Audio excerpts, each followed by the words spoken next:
Bonsoir, donc on revient à l'usinage, plutôt pas encore l'usinage, parce que là il va y avoir un petit souci, c'est qu'à la base, un problème de métal, d'acier, de ce que je possède, hein. Ça veut dire que là-bas je voulais faire ça en 40 CMD8, la contrepointe que je veux faire, à longue, hein, que j'ai parlé dans la vidéo juste avant, pour ceux qui suivent pas mes vidéos, ils peuvent regarder la vidéo d'avant, c'est le projet que je veux faire. Là, apparemment ça peut être un projet qui paraît banal à faire, c'est qu'un peu de petits trucs à faire, trois fois rien, mais il faut que ça soit relativement précis. Et pour que ce soit précis, il faut de la matière qui soit pas déjà pas précise à la base, quoi. Je veux dire, voilà. Donc moi, je veux être le plus précis possible. Donc ce que je voulais à la base, c'est d'avoir une barre précise, comme celle-ci. Celle-là n'est pas précise. Là, on est dans l'acier rectifié, là, on est dans l'acier étiré. Donc étiré, on est plus ou moins, on va dire 5 centièmes. On va dire on a 5 centièmes sur cette barre-là. Là, on est au micron. D'abord, on voit la finition parfaite, hein, c'est du chrome presque, hein. Ça brille pas comme le chrome, mais c'est brillant aussi. Ça rouille pas, c'est du bon acier, c'est de l'acier stube, on appelle ça. Il y en a de toutes les dimensions. C'est en général que c'est pas donné comme acier, mais bon, c'est bien d'en avoir. Justement, quand on veut utiliser la surface extérieure comme surface de référence. Et qu'on ne veut surtout pas la toucher. Parce que là, si on la touche, on sera plus précis, hein. Même si on a un tour très précis, on n'arrivera pas à la même précision. C'est sûr que là, donc ce serait dommage de toucher l'extérieur. Donc le but c'est de toucher les bouts et c'est tout. Voilà, couper à la bonne longueur, enlever un petit bout là, enfin enlever, réduire le bout là, puis faire une petite pointe. C'est tout ce qu'il y a à faire. Là, le but c'est de faire ça. Mais il faut l'usiner d'une certaine façon. On ne peut pas l'usiner avec un mandrin 3 morts classique qui est déjà un défaut de précision de 5 centièmes. Donc il faut l'usiner dans un mandrin porte-pince. Donc ER32, où il accepte des pinces jusqu'à 25. Moi, j'ai une pince de 25, mais je n'ai pas de pince de 21. Donc voilà. Entre le 21 et le 24, je ne les ai pas. Alors donc, pour l'instant, je n'ai pas eu l'utilité de les avoir, mais bon, c'est dommage que je ne les ai pas. Mais celui-là fait presque 21. Donc, moi, je n'ai pas la pince de 21. Donc, il faudrait que je rectifie l'extérieur. Sachant que j'ai peu de marge de manœuvre, puisque je voudrais qu'elle fasse 20 mm, j'ai que 9 dixièmes à enlever. Donc, si je fais déjà une page de 5 dixièmes pour savoir si je suis précis d'un bout à l'autre, sur 15 cm environ, savoir la précision, la deuxième passe, il faut que ce soit assez précis. Voilà, après, c'est fini, hein, je suis à 20, terminé. Donc, à voir. Je ne sais pas, dites-moi ce que vous en pensez. Moi, je préférerais là-dedans, bien sûr, hein, mais apparemment, je ne sais pas si j'ai autre chose comme matière comme ça qui traîne, hein. Du stup de 20, je ne sais pas si j'en ai encore. Il faudrait que je regarde. Ça, c'était chez Acier Détail Découpe qui arrive dans une bonnette comme ça pour la protection, hein. Mais c'est de l'acier qui me sert pour justement faire le contrôle, que j'utilise pour le contrôle, pour voir si je suis aligné. Donc je l'ai utilisé, hein. On voit qu'il y a un petit trait justement pour repérer l'endroit où je suis, si c'est comme ça ou comme ça ou comme ça, hein, parce qu'il y a toujours un petit défaut de voilage, léger voilage, hein. Donc la précision, concentricité est parfaite, mais on peut derrière un petit voilage quelque part. Bon. C'est pour ça que j'ai pris, en prenant plusieurs différentes positions, on arrive à avoir une précision sur un côté. Parce qu'on ne peut pas être voilé de deux côtés à la fois, hein, ça ne part pas comme un tire-bouchon, hein. C'est-à-dire que si votre barre elle est voilée comme ça, par exemple, il y a forcément un côté qui est droit. Voilà, deux côtés qui est droit. Il y aura deux côtés qui ne sont pas droits, deux côtés qui sont droits. Donc voilà. C'est pour ça que j'ai mis un repère, comme ça je repère le côté qui est droit, et puis après je peux le remettre sur le dessus pour voir combien je suis. Voilà, c'est comme ça que je fais, hein. Mais j'ai une autre barre de contrôle qui est en CM3 qui va pas mal aussi, hein, que j'ai acheté aussi. Mais ça coûte moins cher, bien sûr. Donc voilà un petit peu mon dilemme sur ce projet, hein. Donc je pensais que ça faisait 20, ça, j'avais pas mesuré avant parce que c'était marqué 20. Bon, je pensais que c'était 20, et non, c'est pas 20. Sinon, je pensais que c'était précis au centième, c'est pas précis au centième, c'est précis à 5 centièmes. Donc, c'est pas du stub, hein, ça n'a rien à voir. Donc, l'acier est sûrement très bonne qualité. Alors, je voulais poser la question s'il y a des forgerons ou des gens qui forgent sur ma chaîne. J'aime bien la forge aussi, hein, comme je vous dis. J'apprécie les gens qui font des beaux couteaux, qui utilisent la forge. J'aime bien ça aussi, hein. Je dirais pas que je vais en faire, hein. Mais bon, c'est un métier aussi. Il faut aussi, faut connaître aussi. C'est pas évident, hein. Il faut un peu de matériel aussi. Mais ceux qui font de la forge, quel acier ils utilisent? Est-ce que par exemple du 40 CMD8 il pourrait utiliser ça pour faire des couteaux. Voilà. Sachant que moi, je vois quand même des points d'oxydation. Alors, il y a quand même des petits points d'oxydation sur celle-ci, par endroit, j'ai vu. Donc, c'est qu'il n'y a pas trop de chrome dedans. Il y a du chrome, mais pas tant que ça. Alors que sur le stub, il y a du chrome. Alors, est-ce que du stub, on fait des couteaux avec? Est-ce que du 40 CMD8, on fait des couteaux avec? 45 NDC16, est-ce qu'on fait du couteau avec? Du 90 MCV8, est-ce qu'on fait des couteaux avec? C'est les questions que je pose sur quel acier. Alors, le D2, je crois il y a du D2 ou du Z aussi, du Z, je sais plus quoi, 160 ou un truc comme ça, je sais plus quoi. Donc, il y a plusieurs styles d'acier. Je sais que le D2, on fait des couteaux avec, ça c'est sûr. Alors, la petite question, c'est au forgeron, hein. Donc là, j'en suis là. Donc pour alors, ceux qui veulent acheter de l'acier rectifié, ben, il peut acheter du stub, comme celui-ci. Acier détail découpe, il le livre comme ça. En bout d'un mètre, si vous voulez un mètre. Dans le diamètre, que certains diamètres, hein. C'est de millimètre en millimètre, hein. Donc c'est intéressant d'en avoir. Moi, j'en ai un petit peu, hein. J'en ai pas tant que ça, mais j'en ai un petit peu, hein. Je l'utilise en général quand je veux quelque chose de précis, hein, quelque chose que je vais mettre dans les mandrins porte-pinces, justement. C'est pour ça que j'ai du 20. J'aime bien aussi le 25 parce que le 25 il va pile poil dans ma pince qui fait 25, hein. Donc c'est bien aussi. Il faudra que j'achète une 24, 24, 20, enfin, tout le reste, hein. Ça veut dire de 20, 21 à 24 pour finir, hein. Que je puisse aller jusqu'à 25 sans problème, quoi. Hein, alors que ben, je ne les ai pas. Donc c'est pas grave, tant pis, hein, on fait autrement. Donc voilà un petit peu pour ceux qui veulent acheter de l'acier, hein, Mecasource fait des longueurs en général jusqu'à 400 mm, hein, 390, 400 mm. Donc si vous avez des grandes longueurs, c'est plus compliqué à avoir, hein, c'est un peu le problème. Je ne sais pas s'il fait des longueurs plus de 400 mm, voire 500, je ne sais pas. Pour l'instant, j'en ai pas vu, je crois pas. J'ai pas vu de l'acier aussi long que ça. Enfin, je regarde comme il faut sur son site, mais souvent c'est des petits morceaux. Sur acier détail découpe, c'est au mètre. Donc voilà, c'est au mètre. Si vous avez des bouts à découper dedans, par exemple, hein, ça serait bien d'en avoir plusieurs diamètres, hein. Bon, ben voilà. Donc j'en suis là pour l'instant. Donc bien toujours réfléchir avant de faire quelque chose et se lancer, hein. Alors si j'ai pas de stub en 20, je vais pas en acheter spécialement, hein. Je le ferai là-dedans en essayant de ne pas me louper. Enfin, si je me loupe, je perdrai un petit morceau de ferraille de 15 cm, hein. Et puis voilà, hein. Ce qui m'embête un petit peu, c'est pas comme si c'était de l'acier doux ou de l'acier mi-dur qui se usine quand même assez relativement bien. Là, on a de l'acier assez dur, donc automatiquement, il faut quand même que l'extérieur soit bien propre, à voir, hein. Donc là, faudra voir ce que ça va donner. Justement, c'est une bonne occasion de voir si ça s'usine bien. Si je n'ai pas autre chose en stock, je ne sais pas ce que j'ai, hein. J'ai acheté plein d'acier à un moment donné, chez lui, justement, chez Mecasso, j'ai acheté plein d'acier. Alors, ça se trouve, j'ai peut-être encore du 20 qui traîne, hein, en chute, hein. Donc c'est possible. C'est possible. Donc à voir. Donc j'en suis là. Donc, alors pour la correction de la poupée mobile sur des tours chinois, parce qu'on sait que les tours chinois, ben, ils ont toujours un problème sur la poupée mobile, hein, qui est soit un défaut de hauteur, soit un défaut au niveau de l'avant à l'arrière, hein, toujours un petit défaut, et c'est toujours compliqué à régler parce que on a du mal à régler ces trucs-là parce que c'est pas précis, hein. Il faut serrer d'un côté, desserrer de l'autre, serrer d'un côté, desserrer de l'autre. Tout ça, ça bouge. C'est mal foutu le système. Il faudrait déjà un système déjà sur peut-être que d'aronde, hein, un système sur vraiment que d'aronde qui n'ait pas de jeu. Et avec des vis qui soient avec un pas de 1 mm, voilà, maximum, on fait un tour, on fait 1 mm, voire même moins, un pas fin pour pouvoir faire le réglage, puis après bloquer. Voilà. Comme ça, là, on serait sûr que si on fait par exemple un demi-tour, on sait combien on a de déviation au niveau de la... Bon, ben ça coûterait plus cher forcément, hein, mais ce serait l'idéal. Voilà, ça serait l'idéal, c'est sûr, pour corriger vraiment bien.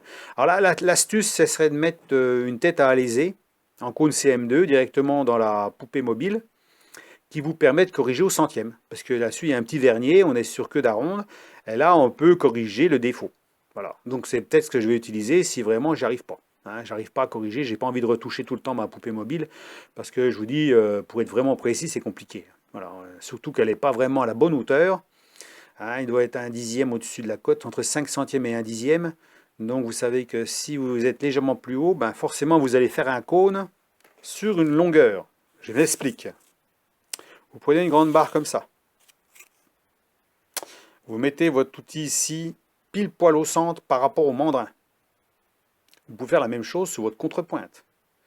Mais moi, je vous conseille plutôt de le prendre par rapport au mandrin. Ça veut dire que vous prenez le centre par rapport au mandrin. Vous mettez une pointe que vous avez usinée, hein, comme j'ai déjà expliqué, vous usinez une pointe assez fine, et vous mettez votre pointe d'outil pile poil au-dessus.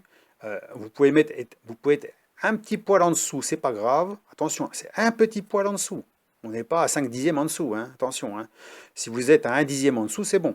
Mais il ne faut pas trop descendre. Parce que si vous descendez trop, l'outil aura tendance à vouloir prendre trop de matière, puis à forcer comme ça vers le bas. Et si vous êtes trop au-dessus, eh ben, vous avez du mal à mordre dans l'outil. Hein, par exemple, vous êtes 1 dixième au-dessus, vous allez plutôt talonner. Et là, si on talonne, eh ben, on a du mal à rentrer dans la pièce. Donc moi, je vous conseille soit d'être pile poil au centre, soit d'être un petit poil en dessous. Mais vraiment léger, léger. Hein. Donc c'est à vous de voir, de régler votre outil le mieux possible. Surtout quand on, par exemple, j'en ai parlé des outils à tronçonner, j'en ai déjà parlé. Hein.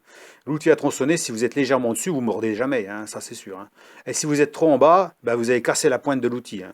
Parce que vous allez mordre trop fort, à un moment donné, l'outil va dégager, soit que c'est l'outil qui casse, soit que c'est la plaquette qui casse. Hein. Hein, si vous êtes trop bas. Hein. Je vous dis, c'est un poil.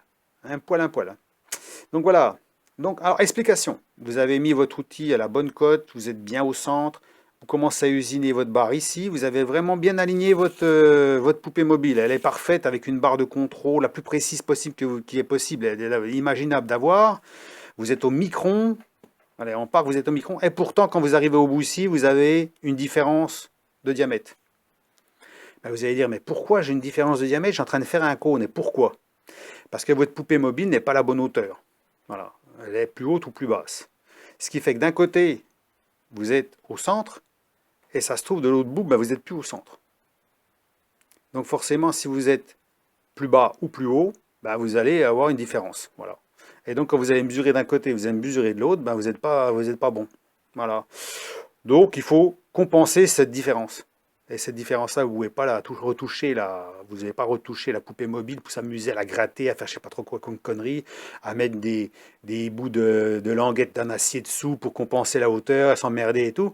Vous embêtez pas à faire ça, puisqu'en général, c'est très peu d'écart quand même, hein, c'est pas la peine. À ce moment-là, vous mettez, je vous dis, une tête à aliser au bout avec une contrepointe, une petite contrepointe, et puis vous réglez la différence, puis c'est tout.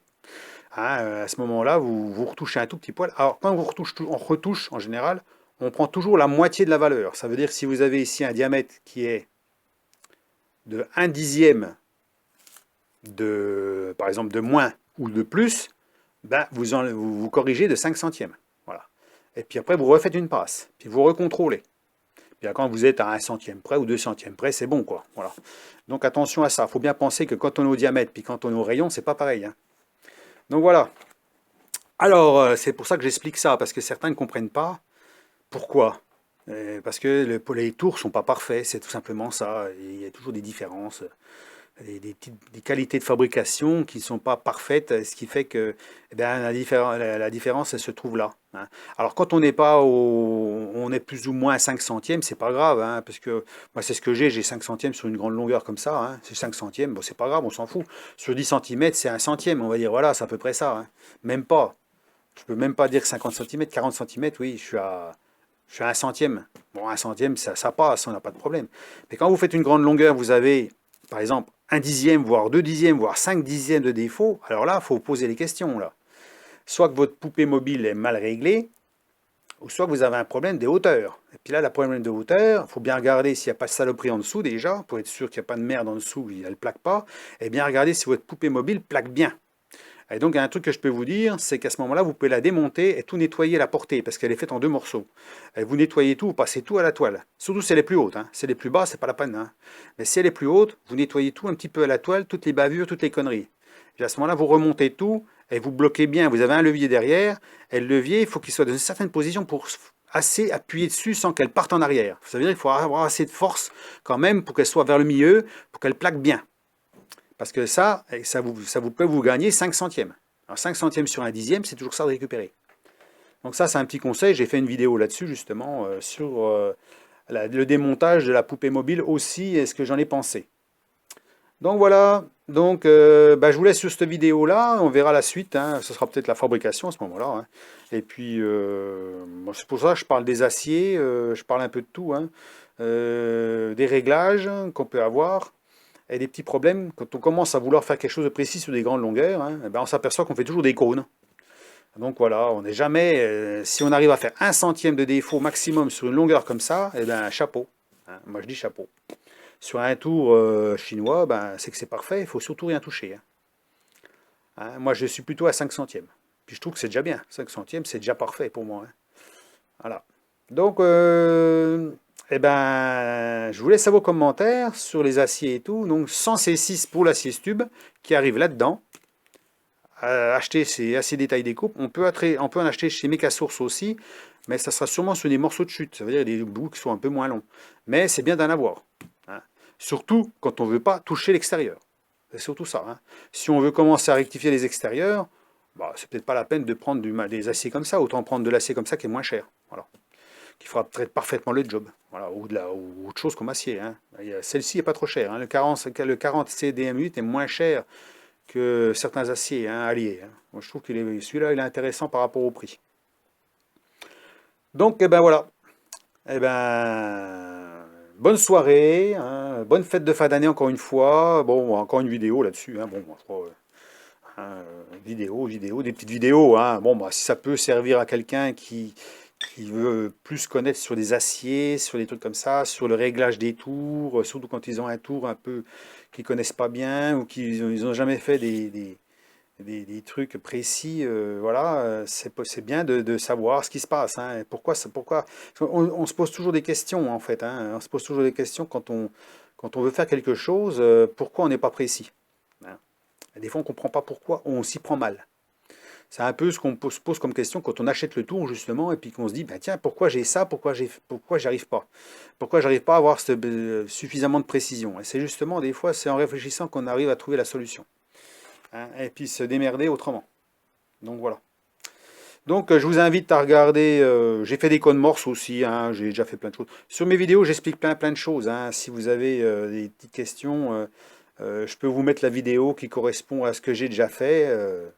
Le code morse par exemple, je le fais avec je le fais avec une tête à alésé. Alors la tête à alésé, j'ai fait aussi un outil spécial aussi pour faire ça. Mais il est moins pratique parce qu'il est long. Alors que la tête à lésée est plus courte. Alors je voulais en faire un carré, justement. Au lieu d'en faire un long, je voulais en faire un carré. Mais comme j'ai la tête à lésée qui va très bien, puis qu'en plus j'ai un petit vernier dessus qui est au centième, c'est parfait. Alors cette astuce-là m'a été donnée par une personne qui était abonnée sur ma chaîne. Je ne sais plus si elle est abonnée aujourd'hui, parce qu'à un moment donné, je me suis pris un petit peu la tête avec lui. Parce que bon, pas sur des injures ou quoi que ce soit. Non, non, rien à voir à ça. Mais sur certaines choses qui ont été dites qui ne me plaisaient pas. Voilà, donc je lui ai dit ce qui ne me plaisait pas, ça ne me plaisait pas. Apparemment, il l'a mal pris. Voilà, c'est tout. Donc, sinon, il m'a donné l'astuce, c'était bien. J'ai trouvé que c'était bien. J'étais content qu'il me donne une astuce comme ça. Hein, comme certains me donnent des astuces, hein, mais il y a certaines choses, vous avez d'un côté là, le bon commentaire, et puis de l'autre côté le mauvais commentaire. Voilà, le commentaire qui vous met un peu sur le cul en disant merde, ben, pourquoi il me dit ça, lui hein, voilà, c'est un peu ça, pourquoi on ne sait pas pourquoi. Voilà. Peut-être qu'une question de caractère ou je sais pas quoi, sans spécialement. C'est un peu comme si votre prof il vous disait ben, c'est bien, vous avez fait ça, c'est très bien, puis le jour où vous avez fait une petite connerie, vous avez dit quelque chose qu'il ne faut pas, vous met un coup de pied au cul, quoi. C'est un peu ça. Bah, vous l'appréciez pas le coup de pied au cul, même si ça vous aide. Parce que quelque part, quand on est jeune, c'est vrai que si on ne vous met pas un petit coup de pied au cul au passage, bah, vous évoluez pas beaucoup. Ah, mais disons que bon, faut le faire d'une certaine façon. Hein, voilà. Il y a une façon plus gentille de le faire, on va dire, voilà, hein, que de le faire de cette façon-là. Donc bah, je vous laisse, et puis ma foi, bah, bonne journée, allez, au revoir.